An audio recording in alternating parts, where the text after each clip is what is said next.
Welcome, everybody. Welcome back to that Flavor in Your Ear podcast, season 2, aka Fire Show. Today we got a special guest. We're hoping to bring more women onto the show, right? We had one female in season 1, so it's good to start off season 2 with a female, a woman, that's doing some great things, and hopefully we have some other ones this season 2 that are also doing some good things. Kimberly Toledo, welcome to the show. Hi, thank you. Thank you for having me. Thank you for coming. Thank you for being aboard. Thank you for helping us meet our female quota. Yeah, and I hope to give you a list of people that you can go ahead and contact and get on the show. Definitely looking forward to that. We definitely want more women on the show. Yeah. I mean, we had 9 guys to one, and so it wasn't a good variation of what we would like to display here on the show. We want more of an even number, 5 and 5, or depending on how many we do per season, but we want a more equal number of for sure, and you'll get there. I hope so. That's the goal. If we don't get there, we're not doing something right. Right. So we've had a lot of people on the show that do a lot of interesting things, right? We've had NBA skills trainers, WNBA skills trainers, chefs, NFL players. You're our first photographer. Oh, that's awesome. So this seems like it's a creative job, right? It's a creator's type job. You need I feel like I've tried doing photography before for fun, not for anything else, and I feel like I suck at it. Oh, no. I think you need an eye. You need the... Yeah, you can also train yourself to have that eye, though. You can? Yeah. All right. With a lot of experience, with a lot of practice, for sure. I'm going to need that, yeah. Because I've tried, and I just messing around, and no. It's I catch the wrong moments. I don't catch the right moments. You catch the after. Yeah, I catch the moments, and I'm like, oh, I was kind of late there, yeah. Hey, that's a niche. You can make memes. Well, make look, some money. Maybe that is true. Or just people that put things together. Oh, look, this looks like a cool picture. As the guy that edits the show, he does a pretty cool. We've been out to places and he's randomly putting things together. And he's like, this makes a good cool picture. And he takes a picture and I'm like, wow, never would have thought of that. Yeah. So that's pretty cool. So let's talk about that. Let's talk about how you got into that. That's kind of how we always start the show. How you got into your business, right? How did the passion start? I think we always have everyone that comes here has always said basically they started from a young age, right? It took a long time before they reached a certain point of success to where they're making money or they're holding their own in their business. They're reputable, right? They've gotten to a certain point. So where did your passion begin? Was it at home? Was it someone put the camera in your hands? How did that all begin? Well, I've been an athlete my whole life. So that's where the sports love comes from. And I mean, growing up in the household that I did, I saw a lot of pictures of my siblings more than I saw of myself. Okay. So I made a promise to myself to always capture the people in my life, capture the moments, the memories. Yeah. And then, senior year of high school, I was handed a camera to go take pictures for a yearbook. It was super random because I wasn't even on the yearbook staff. But oh, wow. Yeah, I was not supposed to be in that class. Long story short. That was going to be my follow-up. So you were in yearbook class, but no. No, I wasn't, not going to my actual class. But okay. Hey. So I spent time there, and she was like, Toledo, I need pictures of the soccer team out there. I was like, what are you talking about? They're moving around. How am I supposed to do that? She was like, no. You can take pictures of people moving. Yeah. So I went outside and I just fell in love with absolutely everything about it. All the mistakes that I made. The fact that I was able to stop motion. The fact that I made a lot of those people happy. Once they saw me with my camera. Right. And then I even started taking self-portraits. I put the camera against the car and then I started taking self-portraits. And then we commute from building to building in high school. So I asked people to stop and take their pictures. So wow. Yeah. And then that's where all that. So basically you have your yearbook non-teacher to thank for this. Yeah. For your career path.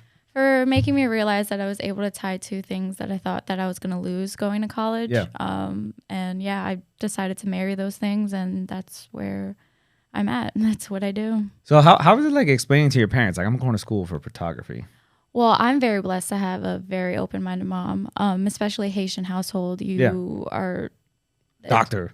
It's doctor, lawyer, or something. But my mom's a teacher. Okay. So, single mom, absolutely amazing from start to finish, and the hardest worker that I've ever known in my life. So that's instilled in me to not only just do one thing. So I'm also a substitute teacher. Okay. I freelance for other gigs and stuff. So she's very understanding of my passion and what I love to do. And she saw how much, I played basketball my whole life. Right. When I was in high school, I did soccer, basketball, and lacrosse. So she saw that like this is something that I'm more than passionate about. It's like part of my life. Right. And I don't think either of us could see me doing anything else. Yeah. She would love for me to be a teacher. So I do teach like photography and stuff. But yeah. Which is a form of teaching, I mean. Yeah, for sure. And I teach myself every single day. I learn a new thing every single day. I agree with that. And that's part of being a professional. Like I evolve with where everything's going, social media, what people on the same, realm or niche that are doing, but you never just want to obviously take from others. You got to make it your own. So it's having so many tools in your box and then know when to use them. Yeah. And while you're in school, like okay, now that you found out like, hey, this is pretty cool, I want to do this, you went to school, you study photography, right? Yes. At Long Island University. Mm-hmm. Okay. Yeah. So what I'm sure like you're now taking all these classes, you're getting like major projects to go do all these photo shoots yeah. And for LIU, I learned how to be an artist. I taught myself sports photography. I didn't have a teacher who actually did it or had any experience in it. Most of my teachers were artists. So I learned how to tap into myself, and I thought that was the most beautiful thing that I could have done in the start of my career. I learned about lighting. I learned about emotion. I learned about my subject and the person in front of my camera. Yeah. And I think that's really important, especially at this day and age. Everybody just throws their camera in somebody's face. I think it's really important to have them comfortable with who you are as a person, and then you whip out the camera and you're like, hey, let's try to shoot this. Yeah. So I definitely learned a lot to be a photographer in that aspect as well. Because I do headshots still. I do a lot of events. And because of LIU, I was able to find my first job ever in my life. Which was working with Legends Photography in New York. And Randy, who actually owns the company now, him and his wife Christina taught me so much. Like I was this young kid who had absolutely no idea what to do with camera, with lights, or with people. I was 17, 18 years old. Yeah. So from there, I learned a lot, and that's why I'm able to do media day and in-game stuff for what I do now for like camps and tournaments and stuff. So that's I was gonna actually say I was gonna get into something like that because we had one of our guests is a filmmaker, right? Mm-hmm. So he's had a couple films that have won awards and stuff like that, like short docuseries and stuff. And he was talking about like one of his early lessons, like when he first started, was like filming weddings, right? And he learned so much because you have to constantly be filming because there's a moment everywhere, right? It's like nonstop gig, but it makes you learn a lot about what's going on. It's like you don't want to show your friends like, oh, look at me, I filmed this wedding, right? But in terms of learning, it was such a big step for him in getting those gigs early. And that's what really taught him how to make the gigs that he's doing now, right? Like these that are more complicated and are more like movie scripted type things. Yeah. And that's what I was gonna say. Like, so you do so much sports stuff now, right? Because that's where your heart is at. Yeah. But when you started, you were like you said, you had to learn about people, emotions, and what you're catching at that moment. Like, I'm sure these little gigs were helping you out with that, right? Yeah, for sure. So at Legends, it was actually sports. So you remember your media day for school, you take team picture and individual. Right. Yeah, so like I'd be an assistant. That's how I started off, like telling people how to stand, how to pose.